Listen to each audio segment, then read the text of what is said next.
Hello welcome back to another video. ये CSS series की दूसरी वीडियो है। इस वीडियो पे हम देखेंगे HTML सेलेक्टर के बारे में। हम HTML सेलेक्टर को इस वीडियो में कंप्लीट डीप में जाके देखेंगे। तो चलिए वीडियो की तरफ चलते हैं। इस वीडियो के एंड पे एक स्पेशल सेलेक्टर है आपके लिए, जो कि मैं बताऊँ, जिसका मैं हिंट अभी दे देता हूँ। जैसे यहाँ पर मैंने एक HTML बनाया हुआ है जिसका मैंने ID रखा हुआ है div, और ये क्लास दिया हुआ है। ठीक है, अभी अभी हम इसको अपने ब्राउज़र में जाके चेक करते हैं। तो ये देखिए यहाँ पे इस तरीके से टेक्स्ट आ रहा है। इसमें से हमें सिर्फ div नंबर 6 से उसको उसके ऊपर स्टाइलिंग अप्लाई करनी है। इसका सिलेक्टर हम कैसे देंगे? हम इसको कोई यूनिक आईडी नहीं देंगे, कोई यूनिक क्लास नहीं देंगे, लेकिन हमें सिर्फ और सिर्फ div नंबर 6 के ऊपर स्टाइल अप्लाई होना चाहिए। हालांकि क्लास सेम है, अगर हम इस सेम क्लास के ऊपर करेंगे तो सबके ऊपर अप्लाई होना चाहिए, लेकिन ये हम काम कैसे करेंगे बिना यूनिक क्लास और आईडी को दिए हुए? तो ये मैं वीडियो के एंड पे बताऊंगा। तो चलें वीडियो की तरफ चलते हैं। तो CSS जब हम HTML के ऊपर अप्लाई करते हैं तो सबसे मेन चीज़ होता है सिलेक्टर, कि हम HTML को सिलेक्ट करेंगे कि किस HTML के ऊपर हमें CSS अप्लाई करनी है। फॉर एग्जांपल यहाँ पर हम एक H2 का लेते हैं और यहाँ पर इसको हम डालते हैं डमी टेक्स्ट। ठीक है, यहाँ पर हमने डमी टेक्स्ट डाल दिया। अब हम ब्राउज़र में जाएंगे तो नॉर्मल डिस्प्ले हो रहा होगा। ठीक है, अब हमें इसका कलर चेंज करना है, तो इसके ऊपर कोई आईडी नहीं है, कोई क्लास नहीं है। जब हम किसी डायरेक्ट टैग के ऊपर अप्लाई करना होता है CSS, तो हम यहाँ पर इसको टैग दे देते हैं डायरेक्ट H2, और यहाँ पर हम इसको कर देते हैं कलर रेड। ठीक है, और इसके हम फॉन्ट साइज को भी चेंज कर सकते हैं। तो हम फॉन्ट साइज चेंज कर देते हैं 20 पिक्सल। पिक्सल एक यूनिट है। ठीक है, तो यहाँ पर हम आके देखेंगे तो यहाँ पर देखिए इसका कलर भी चेंज हो गया और इसका फॉन्ट साइज भी चेंज हो चुका है। तो अगर हमें डायरेक्ट HTML के ऊपर किसी टैग के ऊपर CSS अप्लाई करनी है तो हम सिलेक्टर में क्या लिखेंगे? Direct H2। ये H2 क्या है? एक सिलेक्टर है। कलर क्या है? ये प्रॉपर्टी है। और रेड क्या है? उस प्रॉपर्टी की वैल्यू। ठीक है, और अगर हम इसे क्लास दे देते हैं, अगर हम इसको क्लास देते हैं कि क्लास, चलिए मैं इसके ऊपर से हटा के इसके ऊपर समझा दी कि इसके ऊपर मैंने आईडी दी हुई। ठीक है, अब अगर हमें इस आईडी को सिलेक्टर बनाना है तो आईडी के सिलेक्टर जब भी हम बनाएंगे तो उसको स्टार्ट करेंगे हैश के साइन से। ठीक है, हैश, और जो भी आईडी हम देंगे वहां पर उसको पेस्ट करें। और यहाँ पर आकर अगर हम देते हैं कलर रेड, तो ये क्या होगा? इस डिव के अंदर जितने भी डिव है सबके कलर को ये क्या कर देगा? रेड कर देगा। ये देखें, सबके कलर को रेड कर दिया। ये वीडियो के लास्ट में मैं बताऊंगा कि सिर्फ स्पेसिफिक किसी डिव का अगर हमें कलर चेंज करना है तो हम कैसे करेंगे बिना स्पेसिफिक क्लास दिए हुए। ठीक है, यहाँ तक बात समझ में आ गई कि हम यहाँ पर अगर डिव होगा तो हम हैश देंगे, हैश का साइन लगाएंगे और जो भी आईडी देंगे वो आ जाएगा। इसके अलावा अगर टैग को हम डायरेक्ट सिलेक्टर बनाना चाहते हैं तो सिंपल टैग का नाम, और अगर किसी डिव के अंदर क्लास है तो उस क्लास को हम कैसे बनाएंगे? उस क्लास के लिए हमें करना होगा डॉट।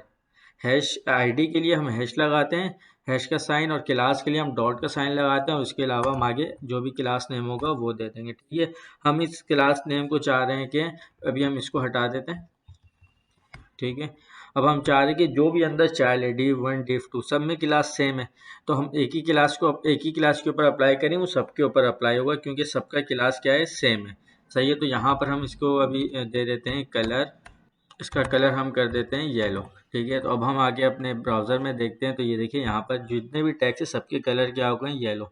ठीक है, ये हो गया तीन तरीके से हम सिलेक्टर को CSS में अप्लाई कर सकते हैं। नंबर 1, अगर टैग के ऊपर करना है तो डायरेक्ट टैग का नाम। नंबर 2, अगर आईडी के ऊपर अप्लाई करना है तो उसे हम हैश टैग के साथ और आगे जो भी आईडी नेम होता है वो देते हैं। अगर क्लास है तो हम डॉट करेंगे, डॉट के साइन, और उसके आगे हम जो भी क्लास होगा वो देंगे। अच्छा, नंबर 1 एक चीज़, जैसे यहाँ पर भी हम एक H2 बना लेते हैं। ठीक है, और उसको दे देते हैं हम सेकंड डमी टैक्स। ठीक है, ये सेकंड डमी टैक्स दे दिए। हम फाइल को सेव करके ब्राउज़र के ऊपर रेफ्रेश करते हैं तो इसका भी कलर क्या है? रेड। क्यों? क्योंकि हमने यहाँ पर बाय डिफ़ॉल्ट दिया हुआ है कि H2 जो भी है उसका कलर रेड हो जाए और फॉन्ट साइज ये हो जाए, लेकिन हम अभी ये चाहते हैं कि सिर्फ उस H2 का हो जो इस पेरेंट डिफ के अंदर आ रहा है। तो इसको हम कैसे करेंगे? इसको हम लगा देंगे इसके पीछे पेरेंट। सही है, यहाँ पर आईडी है तो हम हैश लगाएं और आईडी के वैल्यू, और इसके ऊपर हम एक स्पेस देंगे और टैग नेम। अब ये रीड कैसे करेगा कि पूरे ये हमारे कोड में आके चेक करेगा कि ये डिफ कहाँ पर अवेलेबल है। अब इसको ये डिफ मिलेगा यहाँ पर अवेलेबल। अब ये इस डिफ के अंदर, सिर्फ इस डिफ के अंदर, ये जो डिफ यहाँ पर आके क्लोज हो रहा है, सिर्फ इस डिफ के अंदर ढूंढेगा कहाँ पर H2 है। ये पूरे फाइल के ऊपर नहीं देखेगा। ठीक है, यहाँ पर आते हैं, पेज रिफ्रेश करते हैं, ये देखें अब ये अपना नॉर्मल आ गया। इसके ऊपर क्यों नहीं अप्लाई हो रहा है? क्योंकि हमने जो CSS लगाया हुआ है उस H2 के ऊपर ये CSS अप्लाई हो जिसका पेरेंट ये है, ठीक है। इस वजह से ये इस H2 के ऊपर अप्लाई नहीं हुआ है। तो इस तरीके से हम अप्लाई कर सकते हैं। अच्छा, एक चीज़ और, जैसे हमने यहाँ पर डिव का कलर दे दिया येलो, ठीक है। अब हम यहाँ पर देना हमें जो इसके कलर जो फॉन्ट साइज हमें सिर्फ रखना है, बाकी कलर हमें इसका भी येलो रखना है। तो इसका दो तरीका, हम यहाँ पर भी लिख दें कलर येलो, ठीक है। तो ये कलर येलो हो जाएगा। हम इसको देख भी लेते हैं एक दफ़ा। देखिए कलर येलो हो गया, लेकिन यहाँ पर अब देखें ये कलर प्रॉपर्टी जो है 2 टाइम यूज़ हो रहा है, सही है। ये आपके साइड में एंड जाके लोड बढ़ाएगा। तो इसको हम कैसे करते हैं, इसको हम करेंगे मल्टी सिलेक्टर। हम मल्टीपल सिलेक्टर कैसे यूज़ करते हैं, जैसे हमें इसका भी कलर येलो रखना है, इसका भी, तो हमने यहाँ पर दे दिया चाइल्ड डिव का जो है कलर येलो कर दो। इसके अलावा हमें इसका भी H2 का भी कलर जो येलो करना है, तो यहाँ पर हम आगे कॉमा देंगे, एक इंटर करेंगे यहाँ पर आगे, और यहाँ पर आगे सिलेक्टर को दे देंगे। तो अब ये येलो कलर जो है वो इस वाले डिव के ऊपर भी अप्लाई होगा और इस H2 के ऊपर भी अप्लाई होगा। फाइल को सेव कर दें। देखिए यहाँ पर सब कुछ सेम ही रहेगा, ठीक है। क्यों?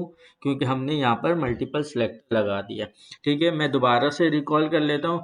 अगर किसी टैग के ऊपर हमें अप्लाई करना है तो हम direct tag name as a selector use करेंगे, और अगर हमें किसी आईडी के ऊपर अप्लाई करना है तो हम हैश का साइन लगाएंगे, उसके बाद आईडी की वैल्यू।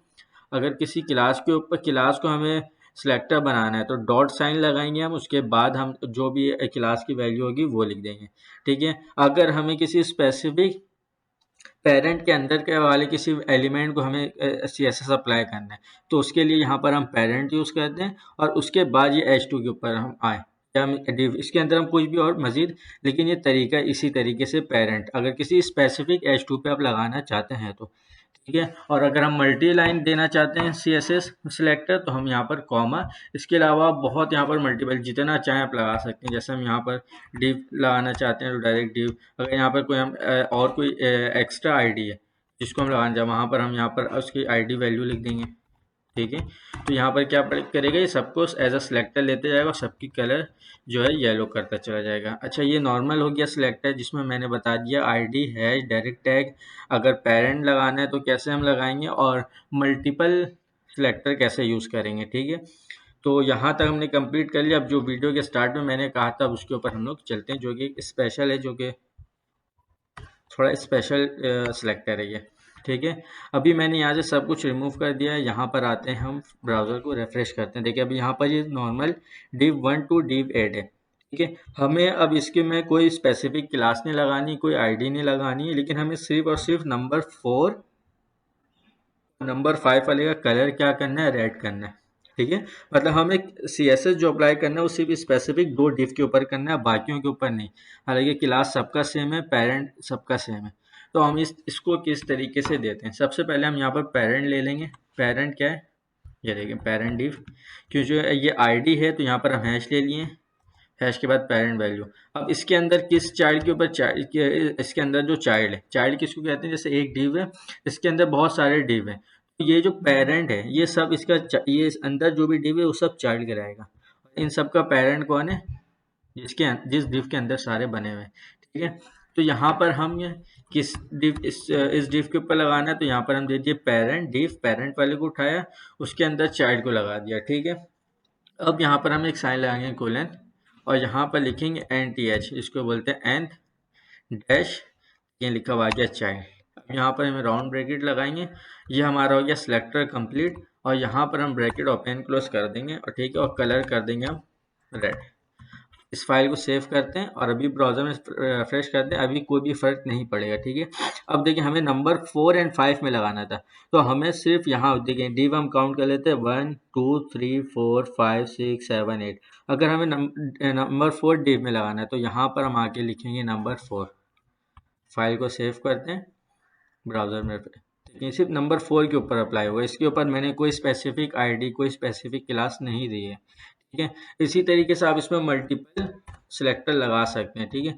जैसे अभी मैंने यहाँ पर कॉमा दे दिया है, कॉमा देने के बाद हमें नंबर 4 और नंबर हम 8 के ऊपर लगा दिया, सबसे लास्ट वाले में। तो यहाँ पर हम सिर्फ क्या करें, यहाँ पर मैंने नंबर 4 और नंबर 8 ये दो लगा दिया। फाइल को सेव करते हैं, ठीक है। अब ब्राउज़र के ऊपर जो इफेक्ट पड़ेगा वो डिव नंबर 4 और डिव नंबर 8 के ऊपर पड़ेगा, ठीक है। फाइल को रिफ्रेश कर, ब्राउज़र को रिफ्रेश किया, ये देखें डिव नंबर 4 और डिव नंबर 8, इस दो के ऊपर अप्लाई हुआ। क्यों? क्योंकि यहाँ पर नंबर दिया हुआ 4 एंड 8। ठीक है, आई होप कि ये सिलेक्टर का जो ओवरऑल एक पूरा डेप्थ था वो मैंने बता दिया। ये बेसिक है, और ये जो लास्ट जो मैंने बताया ये थोड़ा एडवांस लेवल में आता है।